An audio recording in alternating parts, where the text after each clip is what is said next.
good to take their opinion and kind of ponder it, maybe write it down, and then kind of tweak maybe whatever it is that they're concerned about. But normally, I've found that your customers don't really know what they're talking about, so you kind of want to have a clear vision of exactly what you want and design something that they will most likely want.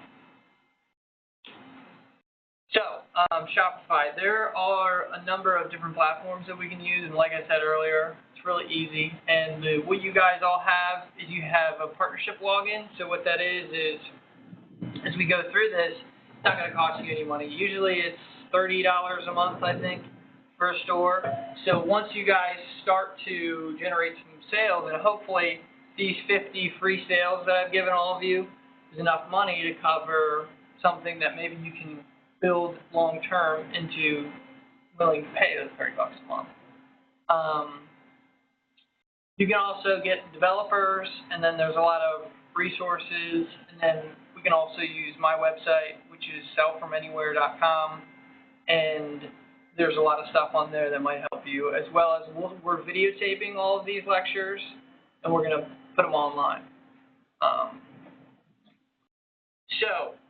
Does anybody know what drop shipping is?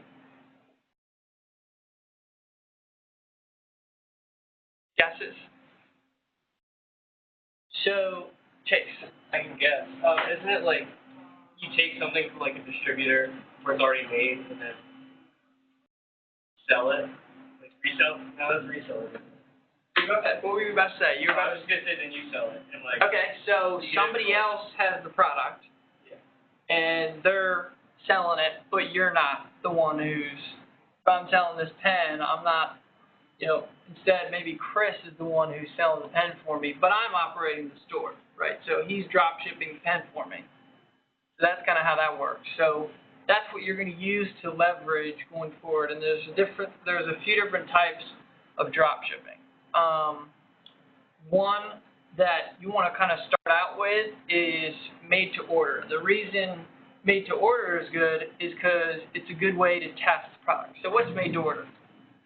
It's if you want a shirt, I'm a customer, I really want a shirt, and so I'm going to your site and I say, oh my gosh, that shirt, I want that shirt, but maybe it has some custom logo on it, so I'll buy the shirt, but the shirt doesn't exist until I bought the shirt, right? So as soon as I bought the shirt, then is the printing and everything else goes down.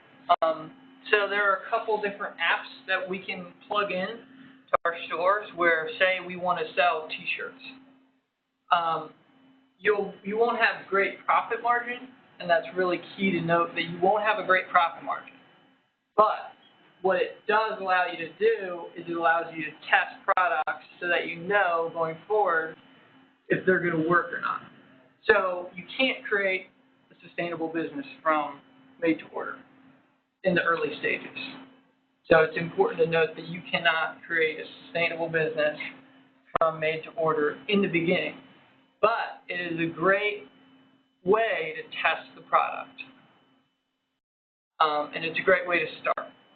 So with made to order or drop shipping, you can give them a login, and so Shopify allows you to give somebody else a login, and then if somebody else is your manufacturer or your drop shipper, say we're having Amazon drop ship and fulfill all of our products, then you can give Amazon your back-end login or grant them access to your store.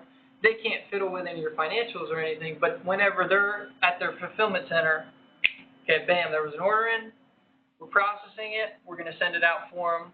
We know it's in this section, so they take it from one of the warehouses, send it directly to your customer.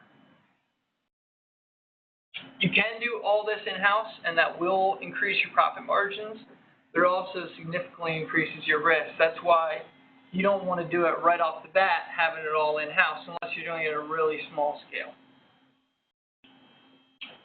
So this is one store that I helped create. A good friend of mine named Jeff, he created this store. It's called Tayleen.com. So he made all these different shirts. He was a great artist, but he never could figure out how to make this into a business. So what he did was he gave all the art to a company called Printful, and that's one that I'll show you guys if you're interested in t-shirts, how to use. And then whenever somebody, he didn't have any inventory, but whenever somebody went to go buy a shirt, all of a sudden Printful would print it, send it out for him. He would pay $10, customer would pay $20, and he just makes a $10 profit sitting in his bedroom in his PJs. So it's a really cool way to get started. But he now is at a point where he has a lot of successful shirts, and he's tested a lot of great stuff. Now he needs to start eliminating some of that and picking, okay, well, if ideas or nothing make them exist sells really well, then we're going to bring that in-house because we can make it for $2 a shirt instead of paying the $10 to increase his profit margins, but he's already proved the concept. Some aspects of any e-commerce store, I would say customer service is probably number one. A big thing that still exists with online retail is customers are afraid to buy online. That still exists today. Whether you think it or not, they still are scared to buy online. So what you want to do is give them any reason to purchase from you possible. So one thing that I found was very beneficial was having a guarantee that is just above and beyond. So if you buy my product and you don't like it and you want to return it, you get it not 100% return. You get 110% return. I'll give you $10. So that may sound strange to all of you, but like, trust me, it does not happen very often. The times it does happen, it doesn't matter because I've encouraged so many other purchases that I am willing to pay that because it has taken the risk out of purchasing from you online. So whenever you're selling online, make sure you take away that risk, make it not scary at all to buy from you. Huge thing is reviews. So when I am starting a store, what I will do is I'll even give away products for free. Or maybe I'll give it away for $1 or just super cheap because or maybe I'll just give it away at cost, which is probably the smartest thing to do. Give it away at cost, but I'll say, hey, look, if you're willing to give me a review, you can have this product at cost. So that's a really good way to get reviews, start to build credibility, and helps present your brand in a great way. Another interesting way that people have made a lot of money on online is, strangely enough, giving away things for free, whether it's stickers or some small little item. And so there was, it's called the law of reciprocity. For some reason, when you give a human something, they're more inclined to give something back. So try and incorporate the law of reciprocity with any sort of online business. Say it's free stickers, or say it's something that will get your brand out, but you're willing to give those away, even though it costs you money, to encourage a purchase or to help increase your brand image. Okay, any questions? I'm going a little fast. I'm trying to make sure that you guys can start to work on your stores. Testing a lot of this is super important. So try and create little feedback loops as you go through and say, maybe instead of having one giant product launch, maybe you're going to have a small focus group to start, and then maybe you're going to have a prototype session. Maybe it's all in PowerPoint or something. And then you're going to go through and test and test and test and figure out, okay, well, this is what's going on. We need to tweak this. We don't want you to spend thousands of dollars with anything that goes on with your store. Steve Blank was the one who said, if your prototype costs more than $4, you're doing something wrong. So if it's any product, just realize that we have a lot of different cool tools in here that you can use. You see some 3D printer right there. We have laser cutters in the back. We have all sorts of different things where I can even show you how to make a prototype of anything just in PowerPoint. So you can use simple little tools that are going to help you build something that people are actually going to want. This goes back to once you start to test all your stuff and you're making some money, then consider maybe bringing it in-house or having a fulfillment center of your own, or having some sort of facility that stores your stuff. And then retail. Once you start making a lot of money, you should probably switch to another platform. Shopify does a great job in the early stages, but once a business starts to go over multiple $1 million, then you want to start to look into something that's a little bit more custom. So hopefully we have to worry about this, right? So this was one of my early stores. And the reason I show you this is not to brag, but to show you that I'm your age, and, you know, if I can do this, you can do it, right? So I want you to feel encouraged and empowered that you know that if this Joe Schmo up here can do this, so can you. So this was the first year in business. As you can see, in January, we did, I don't know, what does that look like, $100? And then it started to grow, and then we started to have some sustainable business, and it started to grow from there. But that was his first year. Okay, more encouragement. So there's a lot of resources out on the internet, but what I'm trying to do with my store, just so you know, is I found that with e-commerce, there's resources that are scattered all over the internet. And each one says a different thing, and maybe one thing focuses on something else, but I really want to focus on a few key things that are really going to help, that are small, but are going to make a big impact on your stores. So that's what I'm trying to do while I'm on sellfromanywhere.com, and that's the store that I'm going to be building with you guys. Okay? All right, let's get to it. So now everybody log on to your stores, and what we're going to do is we're going to just start fooling around.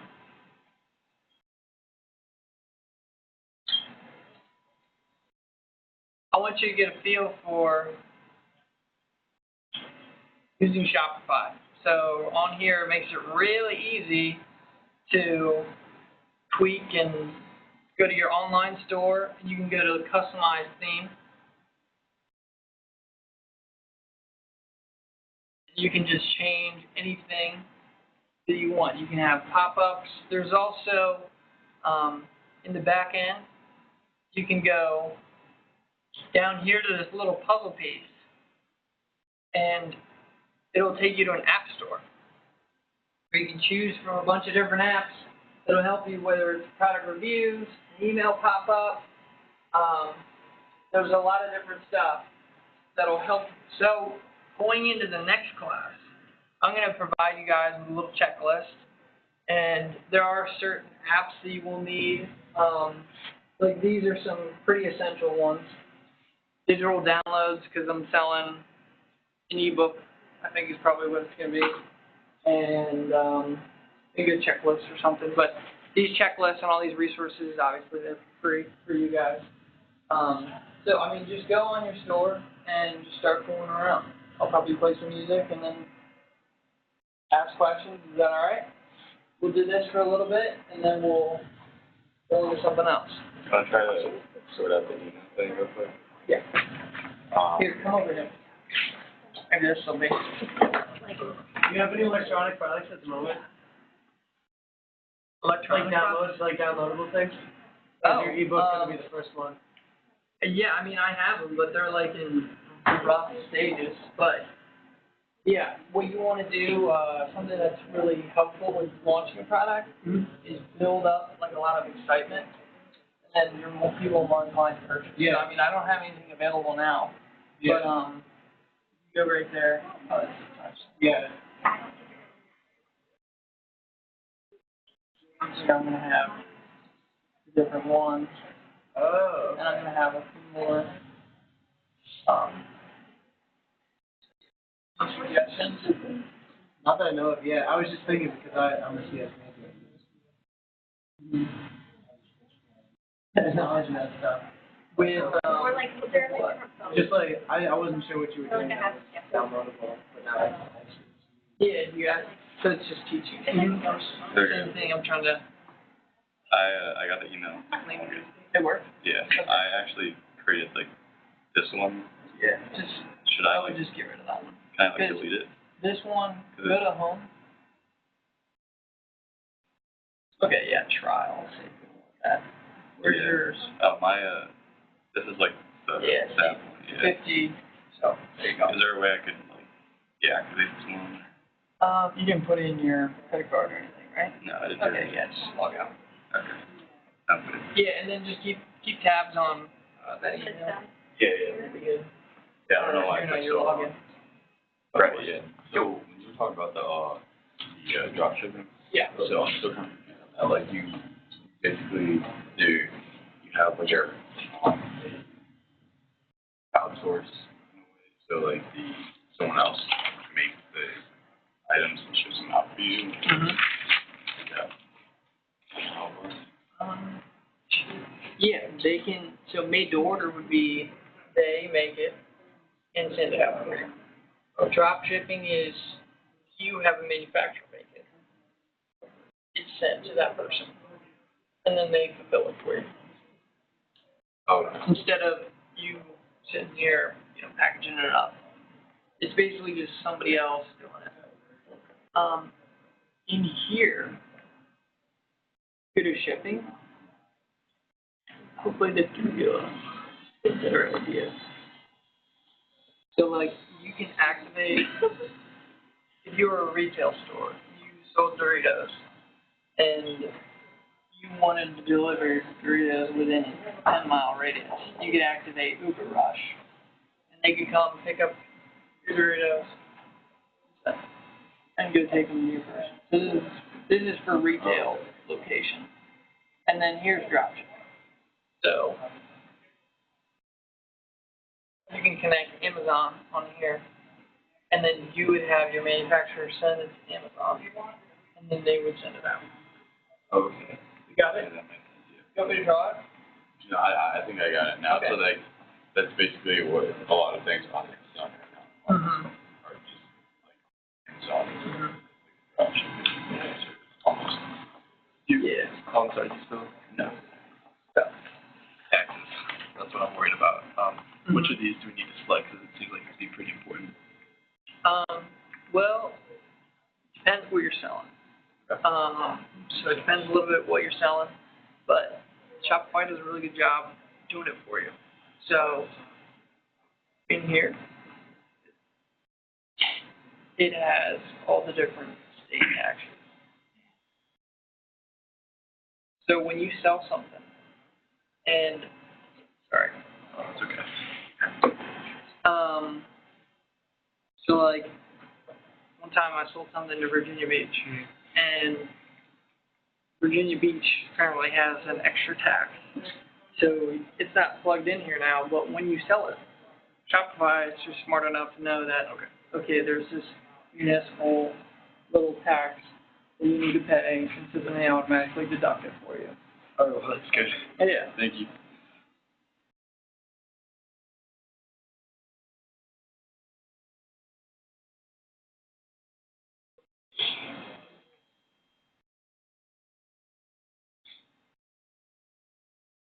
Anybody making some headway on designing their store?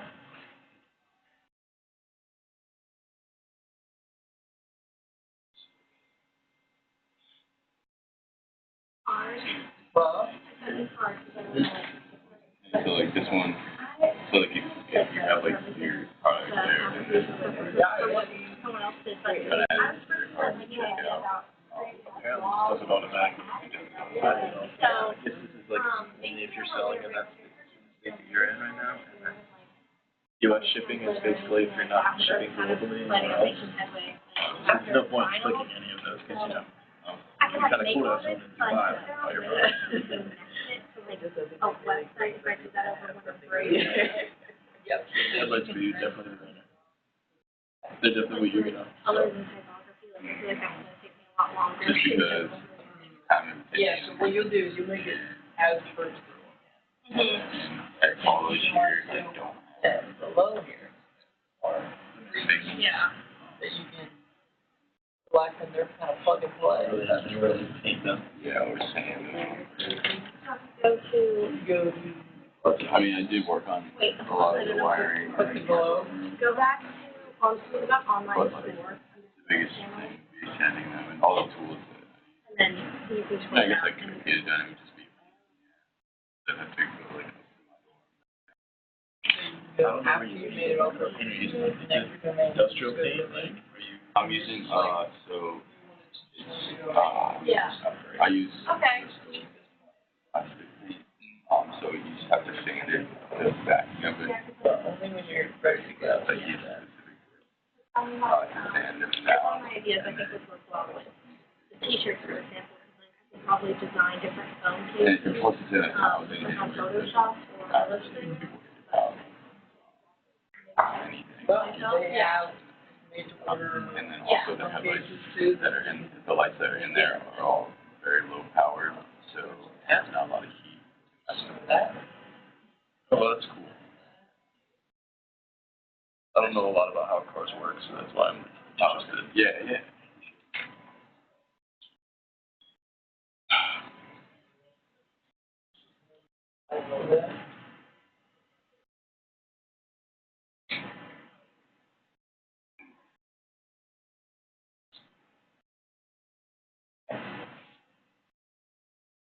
So this.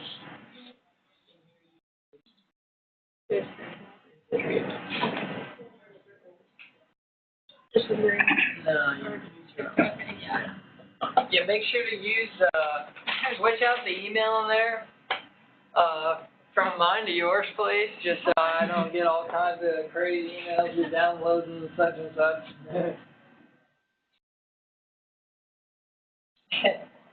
And any other personal information that I may have put on there while I was setting it up for Where you. would that email be? Product. Should be in settings, I think. So, yeah, here Wow. you go. You can click on that, and then if you Photoshop a phone case, for example, you can put it on there, and it would cost you $12, and then you would just sell it to your customer at whatever, 15 or 20, whatever you think justifiable.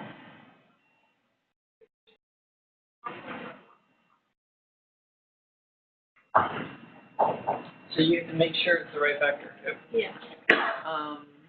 What was there was one other question? Oh, which was the wall. Mhm. Yeah. Go that way. That one isn't really made, right? So go here, Yeah. go to online store. It's whatever your customer. You can create a wall. On here. Okay.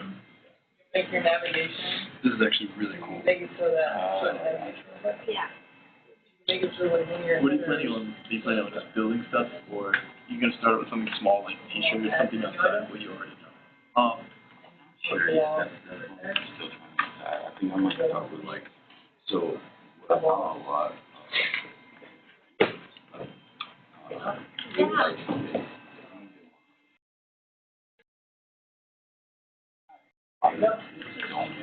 Now, whenever you want to do a blog post, Setting off like the lighting work, really good instructions. so it'll publish it to that link. So basically, like what I want to show Yeah, that's the products that you need to get the job done. paragraph, maybe a real graph, I don't know. Like one bundle, and they also have it like customizable. Switches you want. And then if you want, say you want an underflow for your truck, you're gonna need like these strips, you're gonna need a wiring harness. That I was you have a hoping you were relay, lonely, and I walked out, just heard you talking. battery, rounds, vehicle, and then you're gonna have to get it into the cab Oh, no. and connected to a switch. So you can choose a switch like Figure out what and you like. like the type of place you want color change. Like how many of them you need. That's really cool. I usually agree with what you've done. You'll go to themes.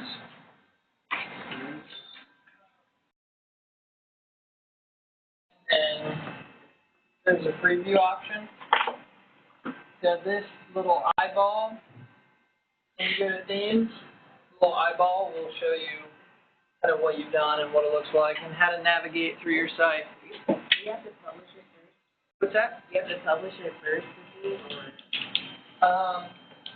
There should be a preview option. Well, there's a preview option prior, but whenever you click something, it'll be published, but published just to your, yeah, there you go.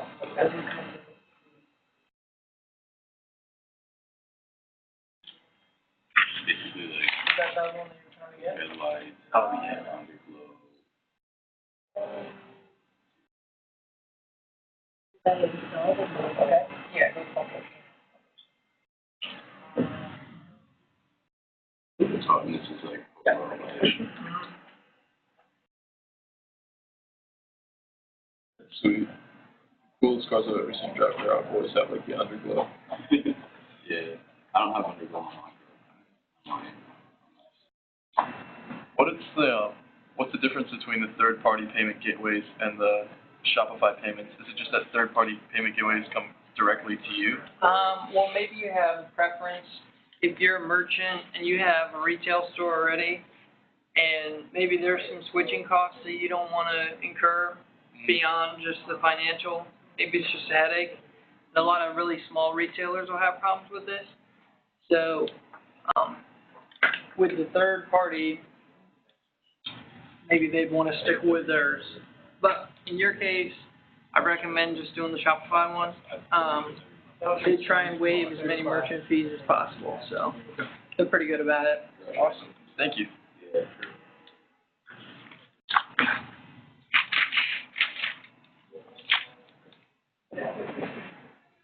How long is this going till? 9 o'clock? I have a meeting at 8 o'clock, but Oh, I I didn't know might that. I have was to push just that guessing. off. No. Alright, how's everybody doing? Good, wow. When did you make your like first online business or first like start getting into e-commerce? 4 years ago. Okay. I got a little bit of head start. You still have the back end for the Mastery store? Or did they? I actually deleted it. I deleted it. Because I didn't want them to have any of the customers or anything like that. It was my store, so. Yes. When you're doing, just for the store address, should you choose, say you're doing drop shipping, should you choose where it's going to be sold from, or should you just choose where, James Madison University? Your drop shipper will always send it out, and their address will be on it, so whenever a customer returns something, it'll go back to your drop shipper. Okay. So then they'll handle that. You don't want to be having them sent to your doorstep. Thank you. But that raises a good question. You know, when you get really big, maybe you have a drop shipper on the East Coast, and maybe a lot of your sales are on the West Coast, or you're just having a lot of sales across the whole country. Then, you know, you got to think about, okay, when is the point when I want to reduce shipping costs where it's worthwhile for me to get 2 drop shippers, maybe one on the West Coast, one on the East Coast, for fulfillment centers. It's pretty much interchangeable. So are dropshippers just basically wholesalers that? No, so a wholesaler, what they do is they'll buy from somebody bulk, not as bulk as a distributor. Distributor is a really big boy who sells to a lot of wholesalers. Mm-hmm. And they buy so much in quantity that they expect from that their products are going to be like 60% off retail price. And then they'll sell to wholesaler, who the wholesaler buys in bulk, but they maybe only want 30% off retail price, and then they'll sell it again. But so distributor's really big, wholesaler is still big, but not as big as the distributor, and then maybe a wholesaler might sell to a retailer.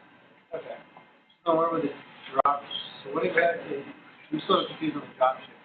Drop shipping is just the handling of like operations. But you have someone, so you're having someone else do it for you. Yeah. Like, what was, Amazon or something? Amazon does. Yeah. What are other ones? There's quite a few. Okay. There are ones that are, so Amazon does some of their own products too. And they, of course, have other books and stuff like that, but they have massive warehouses where they'll hold items for people and then send them out. So there's dedicated drop shipping. It's different things, Yeah. like a teacher. Oh. All right, maybe sorry to interrupt you, but you'll have a lot of time on your own to figure out. Does anybody have any questions about how to work the Shopify backend? Pretty easy, right? Okay, great. So now we're going to have two little exercises, and I want everybody to kind of gravitate, we'll take some notes, and then we'll gravitate to the whiteboards. And maybe we'll have like 2 people on each whiteboard. And we'll work on your product as well as creating what's called a process map to understand where does the dropshipper fit, where does the retailer fit, where does the customer fit, okay? So let's talk about new products. When you are thinking about these new products, it is very useful to kind of know where the pitfalls are. And so one way to avoid a lot of pitfalls is just to have so much profit that you hit one of these and it's okay. I got screwed out of some money. Somebody didn't pay me. Whatever. That happens all the time. And you'll make mistakes and, you'll lose some money and it's just, you can't do anything about it. So one way to avoid that kind of stuff, a lot of it's unavoidable. So what you got to do is a preventative measure. So you got to make sure that you have enough profit with your business that's okay. That's factored in, and that's just the cost of doing business. So one kind of rule of thumb, and it varies across products, and it changes, but you want to do like 8 times, make that like a kind of a goal to hit 8 times your cost, right? So you get something, costs you $1, over $8, right? So that profit is going to help buffer all the things that you're going to run into and also help you grow and sustain, and as well as do distribution, because remember, the distributor wants 60% off that $8 retail price. Yeah, sorry. So when you talk about focus on profit, is that after all of your costs 8 times? Or are you talking like after material costs? As many costs as you can factor in and think about. Because what's going to end up happening is, like you get screwed over, and like some of these other, costs of maybe selling internationally, you don't know what those costs are. And unless you've done it before, you won't know, right? So you want to just factor in as many costs as possible, but, obviously don't make it unrealistic. If you're trying to sell, something that is for sure worth $2, and you're trying to charge an outrageous amount, that's not a good product, probably. Might be useful to think about maybe another product. One product that fits all of these things is what? Does anybody know? So yeah. Downloadable stuff. Yes, information, right? What's another reason why information is really a great product to sell when you're first starting off an online business? You can start giving it out for free initially. Well, yes, it helps with that kind of scalability and growth. What maybe is another reason? Unique. Unique. So why would it being unique help you going forward? pricing for everyone else. Yeah.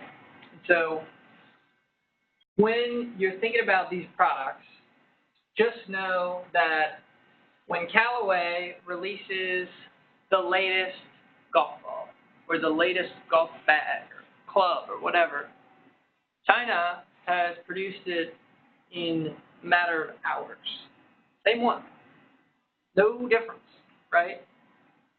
But maybe, or even a gadget, technology product that may have costed you $40,000 in tooling costs and all these other startup manufacturing costs to get going, and then all of a sudden, company 100 or maybe 1,000 times bigger than you to make the same exact one with a marketing budget that is 100 or 1,000 times your size, right?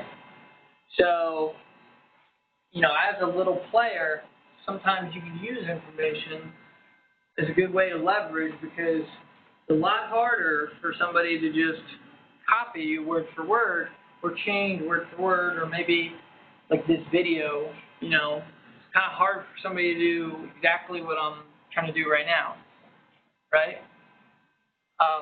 But don't only do information, because you can create a business around something that is physical. So I'm not limiting you to information. I'm just letting you know kind of what's available to you, right? So the second point goes into gadgets. I ran into this. So I was creating a product that was a wristband that charges your cell phone. And so I got a patent on it. Did all these great things, and as I'm going forward, I'm thinking about how I can protect myself. So I'm getting this patent, I'm getting all this other stuff. And what am I doing? I'm spending a ton of money on something I still don't even know is going to work. So I did get prototypes, and they worked, right? They were nice prototypes. So I was excited. And then going forward, I'm ready. I got this product. I got investors. I'm ready to go. I got this patent. I'm excited. I go to a manufacturer. You got to go to a contract manufacturer who sets you up with big boy manufacturer. And I wanted a couple manufacturers just to keep up with demand. And so I did this, and what ended up happening is I started to spend all this money. And then I get to the end, and they say, oh yeah, if you want tooling and you want your first order of units, which is going to be minimum order quantity, we'll say MOQ, of 3,000. Plus, you got another $40,000 worth of tooling costs, and the unit cost at the minimum order quantity, $20 a unit. So I'm like, oh my God, where the hell am I going to come up with $200,000? So, lo and behold, I am now not doing that, right? And I've learned my lesson the hard way. But I want to iterate to you guys, because maybe you have a really good invention or a product that, could work and be a great product for society, but I'm just warning you, that is the pitfall right there, right?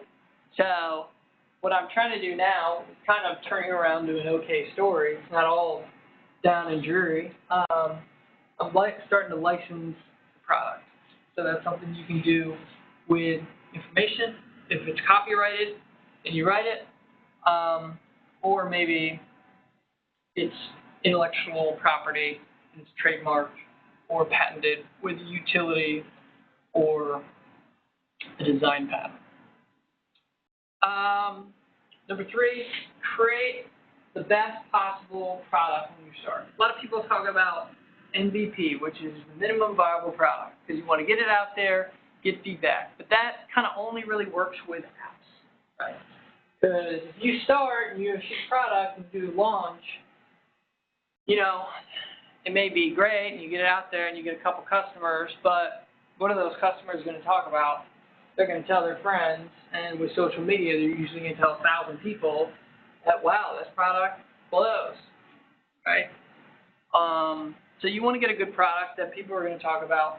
And instead of you doing artificial marketing, which means buying ads and doing, TV commercials and radio. That's all kind of artificial marketing because you're generating sales artificially, right? They're not organic sales.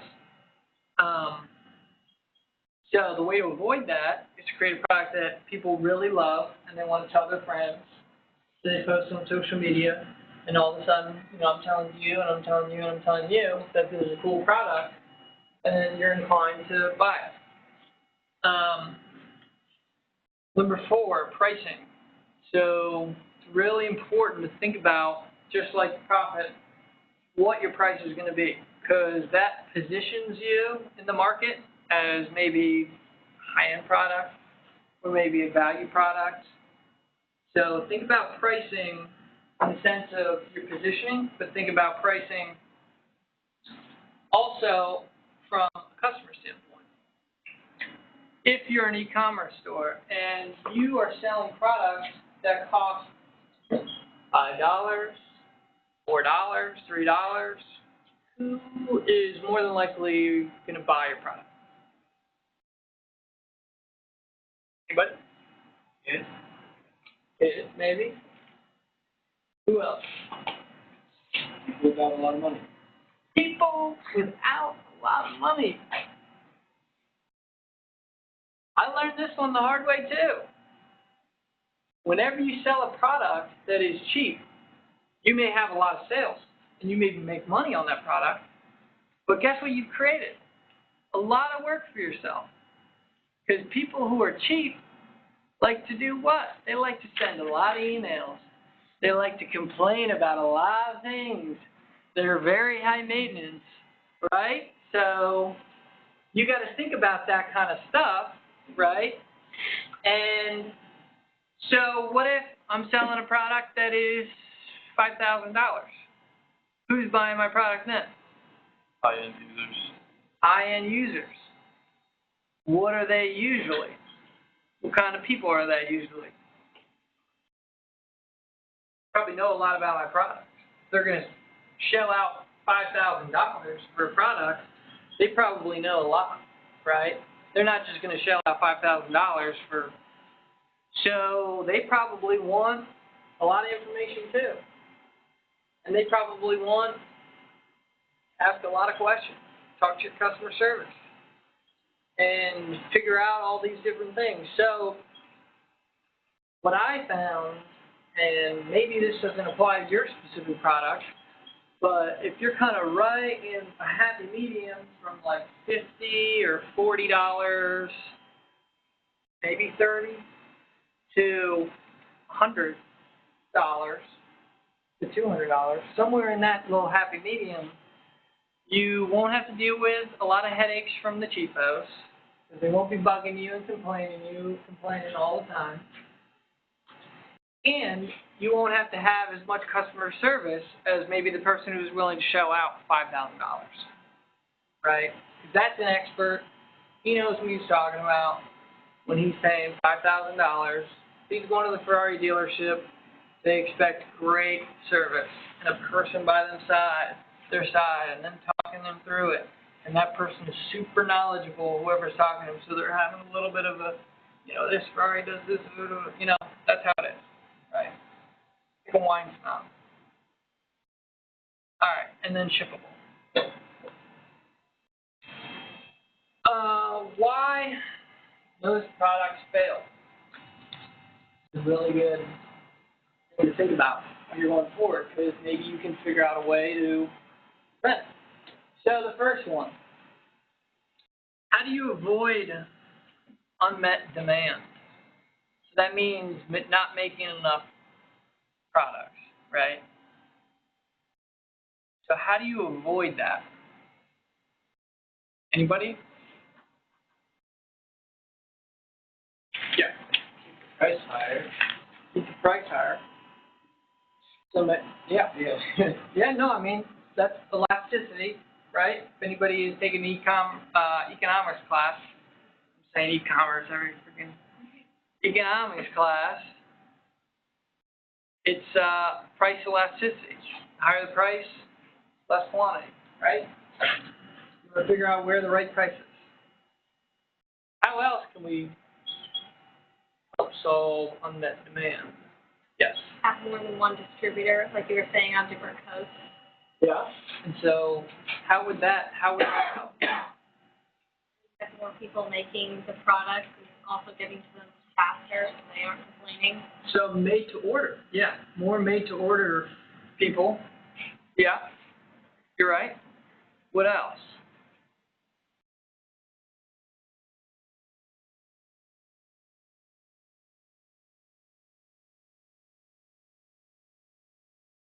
Now we're starting to get into the tough one.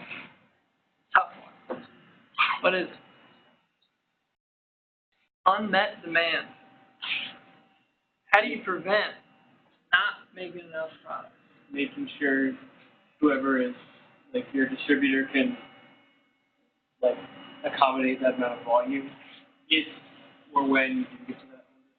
Yeah. So let's make sure we know the distinction between distributor and manufacturer, right? Okay, so manufacturer is the person who's making your product. They'll make it in bulk.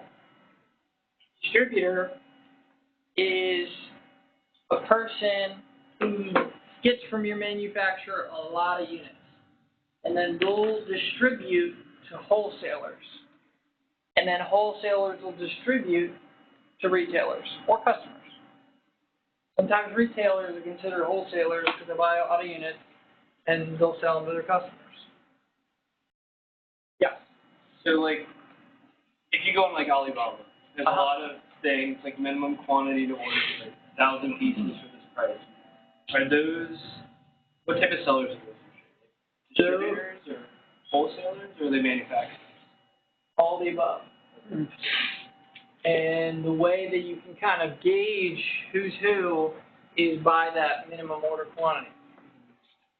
Because a manufacturer, they're only going to make something on their assembly line, right?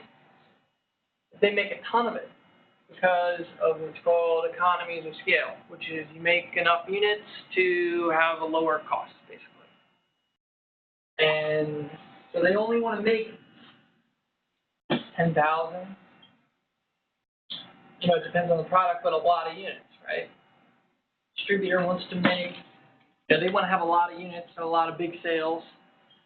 So they have a little higher, and then wholesalers, you know what AliExpress is, right? Chase? Yes.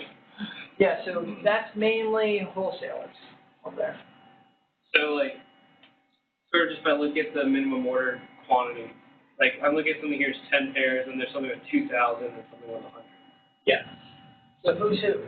Who's the 2,000? I'm assuming 2,000 would be the manufacturer. Okay. Who's the 200 or whatever? 200 is probably the distributor. Maybe. Could be. Either one. Could be distributor or wholesaler. I mean, those are kind of interchangeable words, right? As long as you understand that, like, they're getting a lot of units and they're selling. They're selling them. They're getting them for a big discount off retail, right? All right. So another way that we can prevent unmet demand is by sales forecasting. So here are two things. If you wanted to dig deep, learn about this. It's a lot of math, but regression analysis can help with sales forecasting, as well as what's called the ATAR model. So I'll let that be your own homework if you want to look it up. But it's a lot of math, so I'm just letting you know. But it can be beneficial for you to prevent unmet demand. ATAR model. ATAR. Yeah. ATAR model. So the A stands for awareness, the T stands for trialability, the other A stands for accessibility, and R stands for repeat buyer. That sounds good? That sounds right to me. I just made that up. No, I'm good. Product falls short of claims. How can we prevent that? Testing, make sure your product actually Testing. works. Yeah. Send it out, get reviews. Prototypes, absolutely. Yep. How else can we figure that out? Somebody's doing drugs in class. It's just a trade Chris. so How else can we prevent that? I'll say things you can't say. Yeah. What's that saying? Promise. Under promise and over deliver. There you go. That's what we're about. All right. Well, how else? So under promise over deliver. Is that something you really want to do with an e-commerce site though? Because I think a detailed description, but not in one that embellishes things. Like a detailed description could be one of the things that helps a prospective go from possibly buying to following through. Yeah. Yeah. So goes back into feedback. You know, maybe you can see from the first 10 customers that bought from you, they left a review that was, you know, subpar. You said this, and maybe you didn't do that. Right? So give those feedback loops, and then you don't need to write any of this down. I can provide you. I mean, if you want, you can write it down. But I'm working on this guide. Hopefully, this guide helps you out. Right? Product exists in limbo. You guys should clarify kind of what the heck that means. Coke. Long time ago, made a product called C2. Anybody remember C2? No? Me neither. Nobody else does. Because the product didn't position itself to really help anyone. Didn't really have anybody. So maybe this is not meeting expectations. This is just, you know, nobody really has expectations for this product. They don't know. So how can we prevent the product from existing in limbo? And I doubt, maybe this might apply to some of the products that you guys are thinking about. So how can we prevent that? Survey your target market. Surveys? Yeah. That's probably the best way to go about it. What's another way?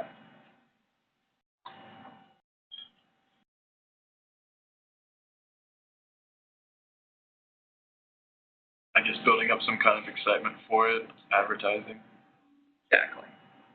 So your products, before you even have them, maybe, you could start writing blog posts and building it up a little bit, creating a little bit of excitement, all before you even have a product. And I promise you, if you can create buzz, instead of just putting your product out there, you can create a little bit of a buzz and maybe have the products up, and they can see the products, but they can't buy them. It's kind of like Christmas, right? You see them under the tree, all those nice presents. You can't touch them until Christmas comes along, right? So that's kind of what you want to do. You want to build a little excitement, and your sales will exponentially be better if you can prevent it from being in limbo and make sure you build excitement. All these weird emails up there, ignore those. Product is complex. How can we avoid this one? We're almost done. We only got 2 more here. Okay, they're all gone. We are done. No. Chris, I hate this thing. yeah, you don't know what it just does that. You got bored. Okay. We'll bang out these last 2, and then we'll start going into your products, and we'll put them on the whiteboard. So, product is complex. Maybe we'll just have an educational video. Have you ever seen one of those animated videos? So you can do those really easily online, and they're free, some of them. Otherwise, you pay a little bit of money, and you can get an animated video, and the retention rate, and people learn so much easier. Whenever you're writing descriptions and maybe doing blog posts, try and do like the New York Times does and write to an 8th grade level. Just because that's how it is, right? So, or maybe you are selling the $5,000 product. Then who are you going to write to? You're going to write to somebody who's more of an expert, maybe a little bit more sophisticated, right? So all things to consider. You know, none of these are really the right way because everybody's different. So you got to just, I'm just throwing a lot of stuff at you, and you got to just take whatever sticks and run with it. Revolutionary product, but no market. How can you prevent that? Last one, rapid fire round. Who's got it? Revolutionary product, but no market. Who's got it? Who's got it? You can market for it. Make a market for it. Make a market for it. Show the consumer why they need it. Yep. Or maybe early in your testing, you're doing like an opportunity identification. You're trying to maybe finagle a little niche that's going to work out well for you, right? Create a market. All right, here is, I like to use a lot of roller coasters because that's really what we're on here. And it helps you guys teammate going on this roller coaster because it's good when you guys go on it together. Usually one person's up, the other person's down, even in the middle. That's irrelevant, but it's a useful thing to know. So opportunity identification and selection. That's when you're looking and you're saying, oh man, here's a pain point. Maybe I can solve this. Maybe there's some sort of product that can fit here. So for me, it was, okay, I read about e-commerce all day, every day. And I have tons of different sites and tons of different people who are talking about it. And a lot of them are saying the same stuff, but maybe there's some good stuff, but it seems like all the good stuff is really scattered. So what I found is, okay, well, you know, I have all this different stuff, and maybe I have a little experience. Maybe I can create something that might help to create a product that's, Chris, stealing my thunder here. Sounds like you, man. Oh, that is neat. I thought that was yours. Sneaking in there. All right. So I create a product that is going to hopefully address that problem. So you guys will too. Then you're going to work on evaluating the product, testing it with small prototype testing, low cost, $4 max we're spending here. Launch. All right, so everybody grab a board real quick, and we're going to write our products ideas up there. If you don't have an idea, that's all right. We're going to make some.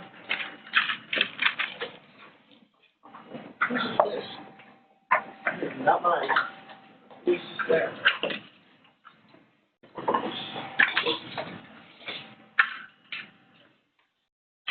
How many per board? I mean, whatever you're kind of thinking. Just throw it up there. Not really a limit. Got anything yet? I mean, I don't know. These kind of have base. Yeah, I have like, yeah. I haven't tried to start. So, my shtick is that, I do a lot of woodworking, so I produce a whole lot of scraps. That scraps, they're super valuable. Do you have a? So I figured I could mill them, or I could cut them, Yeah, we sell them, should. get all that money back. Yeah. And big boards that require a lead out of glue. So that's my. You know that. Put that out there. That works. Yeah, me out. Now, are these scraps large enough to make some of the other ones? Sure, yeah. So, normally I'm looking for things that are like 12 inches or more. Strips, and stuff, but like the little chunks I just throw those out. So, stuff from. What's your major? Finance. Yeah. Is that like a tower? Pretty cool. Go to the store and like, you see all that stuff on I didn't get your name, but Right. Buy all the video. Pull up in the Mustang. No, I just Oh, the woodworker. Yeah. So you? Yep. I thought I heard you talking about cars, so. So, yeah, my products generate a lot of scrap. no, I don't know much. So, with the wood shop here, I can mill it with all the nice tools I got. Free glue. So, get the money back. Alright.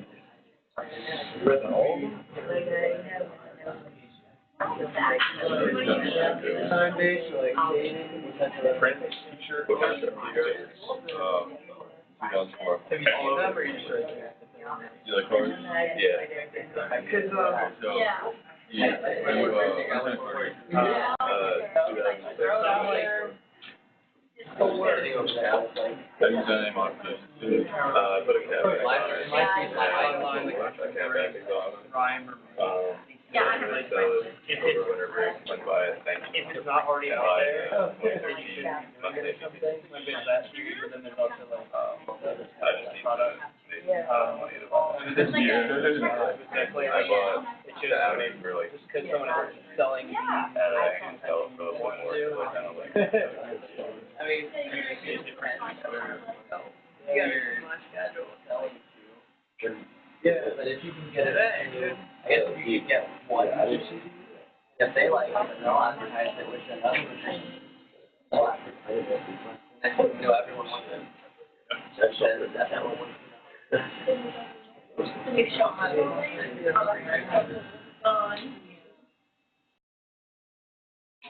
have a million ideas, but like, I kind of like putting stuff together, so I was thinking, my concept is like all based on and one thing was something about, the other thing is. You put it in your truck. yeah, a lot. Oh, How big are the tires? The big tires. What kind of passion? like I mean, like, I've actually Toyo, to buy Smithers. no, So I think a lot of people like to get a little That's what works with safety. up a little bit time. The guy who's like, yeah. yeah. That's what I was thinking about, stuff you could create. He's like, okay, he's like saying, I really good driver. And then you. I just really, but like, No, I mean, I started yeah. yeah, no, they're fun, and then I they're found So it was really hard one to kind of spend like 10 hours on and then. no, not so much, more just like family members, like that, Yeah. and then I realized, like, oh, I could. I mean, it's like it's a performance exhaust. The cheapest you're gonna find for like any Audi. Yeah, they don't have actual heavy exhaust.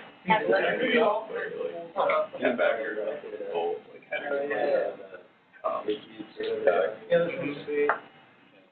yeah, I mean, like, I bought my truck for $30, and I put this. Yeah. That's the hell of an investment. It's all like the brand behind it, I think. I don't think the product itself, itself some experience that you're gonna get when you're Like trying to. yeah. There's a lady I don't who actually I have worked these with a pictures. little bit who sells like 50. Oh, no. So there's a lot of, I replaced everything Always mentioned. willing to show up. Gotta, Like whatever. performance wise, I haven't really done So anything. I mean, just, and exhaust, they would just mistake. be great. So, It was like the first yeah, and then, no matter what. Are you guys still thinking? I have upgrades to Yeah, smart I already have. boards, but like that doesn't really do much by itself. Yeah, I mean, it's pretty good. Board games are good. And then, I mean, the hardest part is designing it. This was very false. Like, yeah, I don't know, in your thought. So it was stuff There's a lot of detail, so I'm just thinking. I lifted it, and I put tires in, So have you heard of the like the company all slash the site stuff, they Combat rebuilt the It's like rear end system. they sort of market it's a Yeah, put a. they market like shoe and three pieces as well. Did you put it in? Young Oh, yeah, professionals. The laser games are pretty. Yeah. They're making good money, but they sort of like Yeah. I just chain kinda, no, they don't have the like they can't really justify yet like a $2,000 customer or $5,000 customer. So they sell like I'm mainly like. they're good quality, they're like Italian, like and they just sort of market. So I work at Similar idea but with shoes. So like people who I've seen that. have you know, But like, any sort of expensive like Pitbull, I actually like the expensive brands. It's a because of like either where they are socially or where they work or something. It's a place like that with like, but also like cool style. Like sometimes you get like pretty good shoes $100, but then there's some like styles you just can't use like this. And if you can, they like really good, like or like cheap variations of like something that's supposed to be more expensive. Trying to find like high, pretty high quality stuff. Like $100, Yeah. Lights on. And then the second one is just like somebody I worked with a couple of years ago, a startup competition, local guys. It's better for like he works in the nuclear industry, so like his thing was you can't wipe sweat from your forehead. I've never worked in a shop or anything. Honestly, it was kind of like same idea, like even though it's paid, they give you Exactly, like you don't know what you're gonna get. if you're selling those But then like every time, right, exactly. with some sort of We worked out my first. I want to, but like, I just think I never had that opportunity. Yeah. But they make like outdoor. Kind of why I really never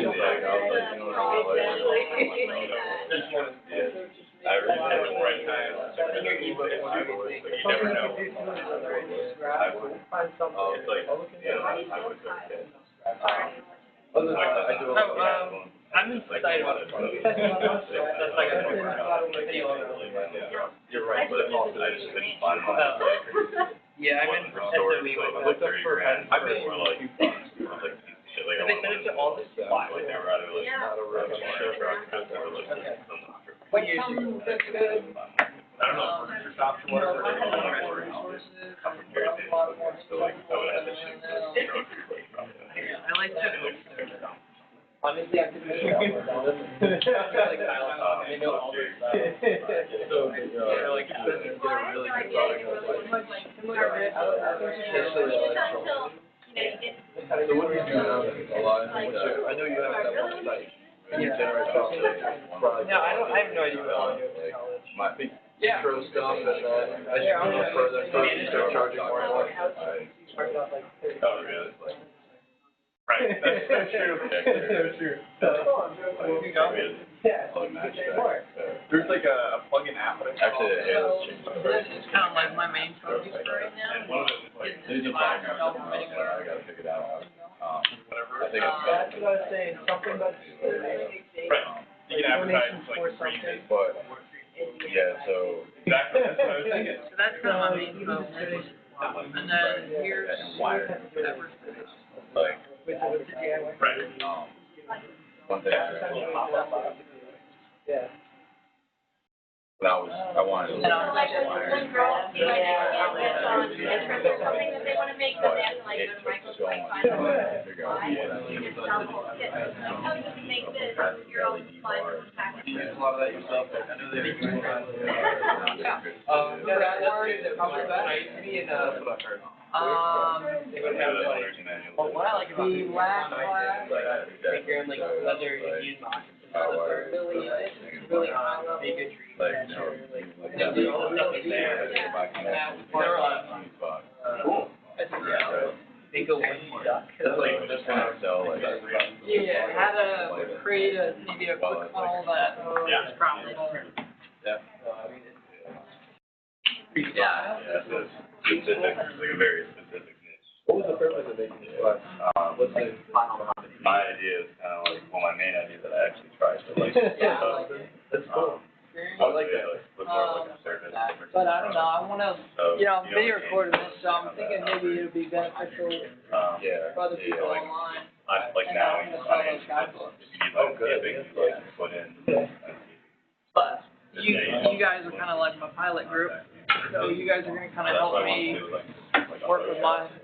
Because right now, like, I have this problem. Yeah, basically, you could like cross out. How's everybody doing? Holographic playing card or something, you know, like trippy when you're like, right your hand or something like that. I don't know. Yeah. I have a card utility with it. Really? Oh, cool. Alright. Sorry. No, you're good. You're good. We're talking You about go ahead. What? We're talking about cars. Oh. You guys both into cars? Yeah, well, I can tell like. Yeah, I saw you guys. This is a business idea. I heard the trip. I thought that was cool. I mean, Give me money. which one of you had the emblem? I feel like, yeah, a custom emblem. Maybe you could even laser cut it. That'd be And, you know, because, you know, everybody has a Ford car or whatever. So just another way to tweak it, make it different. What's that? I would buy. Yeah. Like I know a lot of people like. So is there like a big market for this? You cut that right here on the bottom. Like, so. Yeah. So, I really do. Yeah. stickers on cars and stuff like that. But we have tons of tools in here.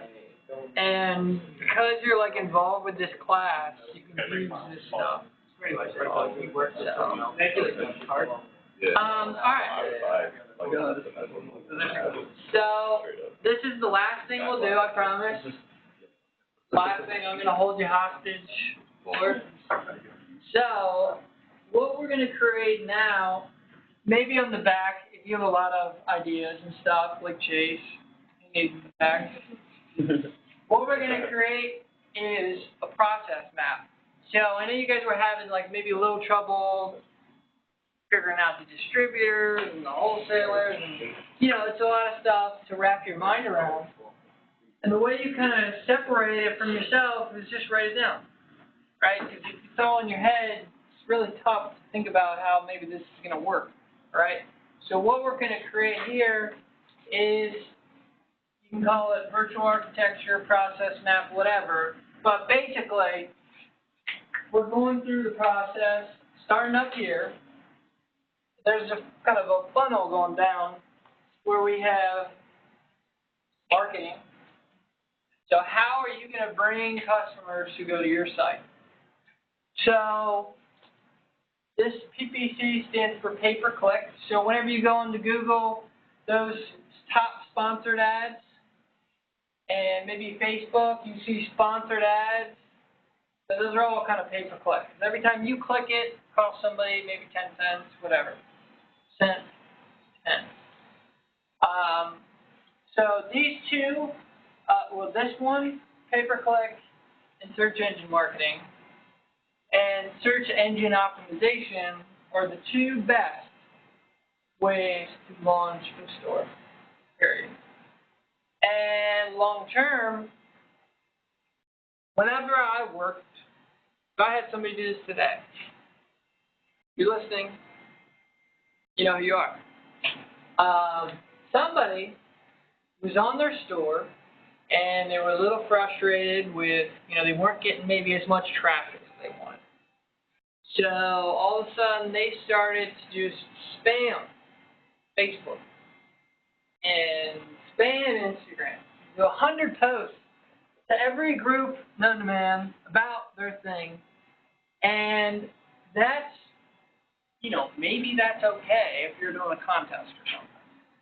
But it kind of reflects negatively towards your brand, and you're kind of annoying, right?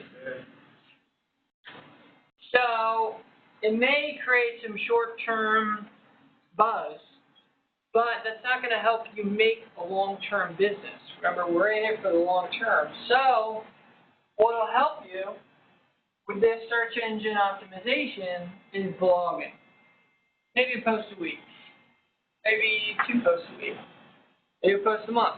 But being consistent with that and your Facebook pages and all this other stuff, because guess who also hates spamming? Facebook. So what are they going to do? They're going to suppress your stuff going forward, right? And they know this. whether you're posting on forums or anything. So I encourage you, don't try and create this artificial buzz and hype that's short term. Because if you're doing that, probably means you're doing something wrong, right? That's what that probably means. Maybe it's your product that's off, or something like that.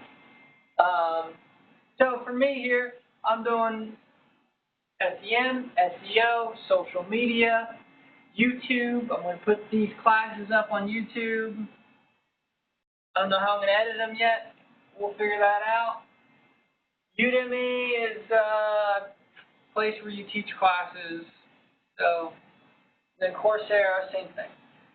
Relevant to what I'm trying to do. But you got to think, if you're selling those little emblems, you got to think, where are those customers going to be? How can I effectively target them and make sure that they go through this to come to your store? So maybe let's come up with some ideas for, we're selling those emblems. How could we get people to his site? What would be in the top for marketing? I'll put one out there. Maybe he goes to car shows. And maybe he just starts going to every car show and giving them away for free. Saying, hey, we're making custom emblems for $50. Right? So what's another maybe way that you could... Maybe social media pages, like there's a lot of car and truck. A lot of groups, and in all of the products, there are a lot of groups. And make sure that when you're on social media, it's all about starting conversations and participating in conversations. It's not buy, my product.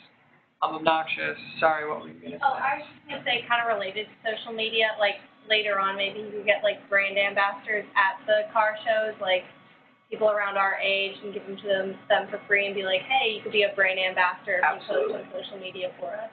Absolutely. You could even have a car show. Maybe you're the one holding it. Joining a forum, or like being a sponsor of the forum.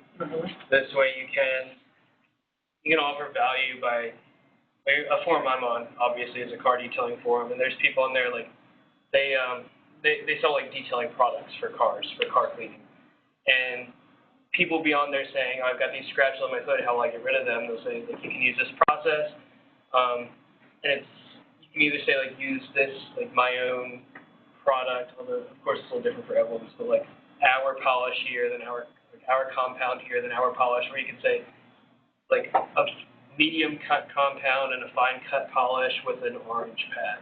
And if you're offering value, and just like with social media, like having conversations and keeping them going, people are gonna they'll build a rapport with like a lot of people on the forum.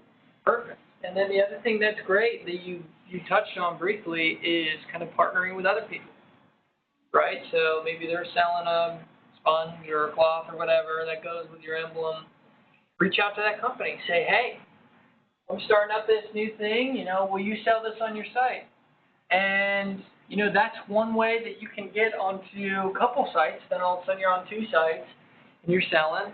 And maybe you're, the cool thing about that is it's not, I'm stealing customers from you, right? It's all of a sudden, now all your customers are my customers, and all my customers are your customers. It's just a win-win. So think about how you can do that. All right, that's good. That's great. So order taking. So for now, we'll just have your store, which will be your Shopify store. But maybe it'll be down the road you'll have a little retail store, or maybe it'll be you have an Amazon shop. Maybe you'll have an eBay shop. You want to make sure that you're on as many channels as possible, but the one thing to think about is you don't want to have any channels that are conflicting, right? So if you're selling to a distributor who covers the East Coast, don't sell to another distributor who covers the East Coast, because then all of a sudden they're fighting doing a price war. for your product. Then all of a sudden your product's priced out, and your product all of a sudden now is not making enough money. You won't have any other repeat orders. So be very thoughtful and methodical about, hey, okay, wow, I can do a sale here, I'll make $100,000. That's cool, but what do we think? We're trying to think long term. We're trying to think about how maybe this won't shut off anymore on me. Maybe that's me, it's time to go. I'm missing the point about what you said with the price war. So if you have an East Coast distributor, and they're big time, they're selling a lot of units for you, don't get another East Coast distributor, right? You may think that's good because you're going to sell a lot of money, dollars, units, right? But that's short-term thinking, because what ends up happening is maybe that distributor is selling to the same distributor, or those two distributors are selling to the same wholesaler. Then all of a sudden, that wholesaler has some buyer power and can say, okay, well, who do I want to buy from now? And so what do they have to do? Who's going to win out? But wouldn't that lead to, like, if you're buying products to be selling from a distributor, wouldn't that lead to, like you said, like the price? If you're buying products for your store from a distributor, I'm talking if you're making a product and you're selling to distributors. Oh, okay. So if you have those, you're an owner now. You have a store, you have a shoe site. Say your shoes, you have two distributors that approach you. And this one wants to buy $100,000 worth of units, and this one wants to buy $100,000 worth of units. Why should you not say yes to both of them? The reason is because they're both say, it's one thing if it's West Coast and East Coast.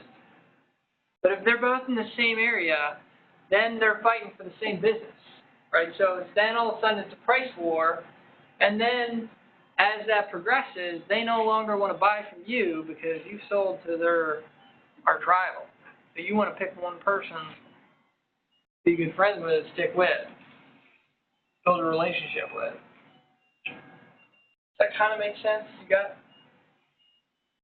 See why they would have a price war?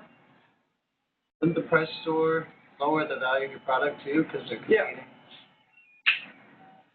Yeah, they'd be inclined to sell at a lower price. You can also have MAP price. So whenever you sell to a wholesaler or sell to a distributor, you say it's also MSRP. But MSRP is a suggested price. MAP is a minimum advertised price. That prevents that.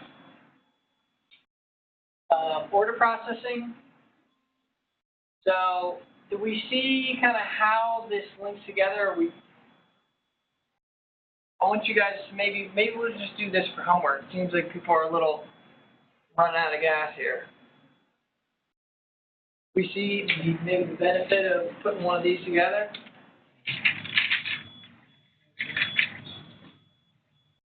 And then I can put this up on the website. You can download it if you want. Would that be beneficial? Yeah, I would look at it. Okay. Why don't we do that? That'll be homework, and then I'll send out a checklist that'll have some stuff for you to do for next class. Explain the stuff below the Shopify store. Yeah. So there's just different routes that can be taken, or? So the customers are going to come in, right? They'll go to your store, and then they're going to use whatever payment gateway. So you choose to use Shopify payments. Okay. And then, so for you guys, let's do maybe a product. And I think this allows me to write on this.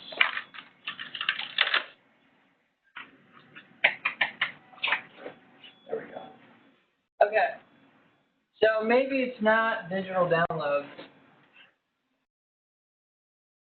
Maybe we're gonna do the emblems.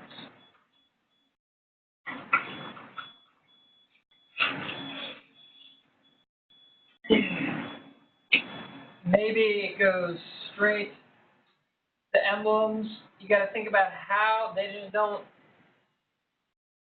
go straight to the customer, right?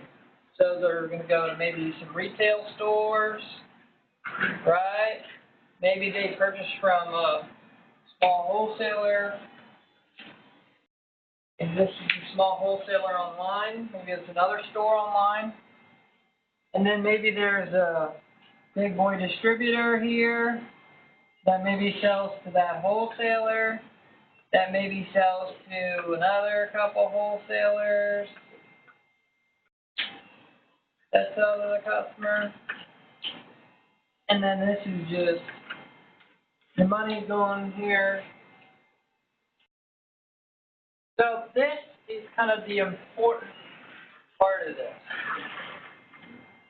This is all going to be different for you as you fill this out. These are all going to be different, right? You'll have different means of getting customers. This is going to be probably the only thing that stays the same. And this. And this just shows how, okay, money's flowing from here to here, and I have to pay fees to Shopify Payments, and then that's how I get paid, and this is the customer paying money to my gateway. So like the Shopify Payments is actually essentially the sale, because you can get them to the store, but you want to get them to the payment. Is that what you're talking about? So yeah, this would be like checkout. Okay. So, you know, if you're on Amazon, you get to the last page. Amazon has a payment gateway that goes through a checkout system. What else maybe do that'll be useful is I'll make another one of these for a physical product and send that out. But it's just good to think about, okay, how am I going to bring them in? You know, this is how to avoid writing a business plan, but still have some strategy. Okay? That's it. Thank you. Wow. Now, who has access to these labs? I think they're open like 9 to 5, but you can see the Every schedule. student? Yes, but there's I was in 7th grade when I started. there are some You just like invite specific times older kids over. when there's open lab hours. It was And like, you have to so look my on the parents- board out there, and it'll show you. Yeah, I just didn't know it existed. But my first customer is a friend of my mom. if you really like And have I advertise something that in, you like, were my interested in the product, I was in like a you can get. Yeah. You have to go through like a Yeah, series of Williamsburg. screenings, but you can get One like for, Virginia. okay. Quite access. There's ways for it. It might be a virgin. I don't know. Thank you. Sorry. wait, go I gotta take a picture with my phone. Hey Kyle, can you take a picture of your phone of my phone set? Sure. And then like just send it to me. Yeah. Enjoy the class. Yeah, I hope it was helpful. It definitely was for I me. wonder, Chris, how do we do the video? like, you're like the, did you know where like Two Rivers Farm is? Oh, I guess, yeah, everyone. Governor's Land? Y'all like, if y'all Yeah, wanna, like, that's where- that's make the mom something on lives. these machines, or like, just try it out, or screw around with them, 10 5 hours, Tuesdays, Thursdays, Fridays. I hesitate because like Williamsburg's kind of small, so I was like, I don't know if there's like many parts. Yeah. Yeah, I didn't know if you lived like outside of it. You're both from Virginia? Yeah, I'm from Northern Virginia. You're from PA? Jersey, actually. Okay. Yeah, a little bit farther. We've run a trend zone. I got my car detailed before I went to school, Yeah. and I had like light hazing on my hood, Oh, do you? and they were like, oh, we have like this compound, we can rub on it, and it'll essentially like melt some of the hazing back over, fill over like the small gaps, which is causing the hazing. I was like, okay, sounds great. And they did it, and like the hazing was like 4 times as bad as it is. And I got the detail for free, but like I brought the car home and I like compounded it with like turtle wax and Phillips turtle compound and then like turtle waxed it after for like good like 5 hours. And it was still like almost just as bad as I thought.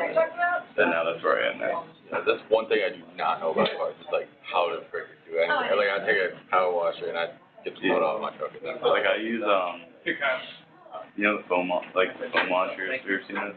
It's like a power washer like extension, and it has like a special soap and it like coats your like, vehicle and like this thick foam that takes off like 99% of the dirt, Yeah. and it all kind of like falls off, and then you can wash it. Because actually like every time you like just wash the car you like actually like scratch two it, separate like steps. no matter You what have you to do. click on the my little truck page, has is that really good? already. And then when I have one on my truck, people decided it's funny to write stuff in You the can plug. make it. then you get Yeah. figure like Mark. I got it. Yeah, if it was like the home page and blog post and then like forward, so you Deeply click on that scratched. on the. I went for a dick on my car one time, and it was like Drew it or like he So when you like drew it Oh, okay. dust on the car.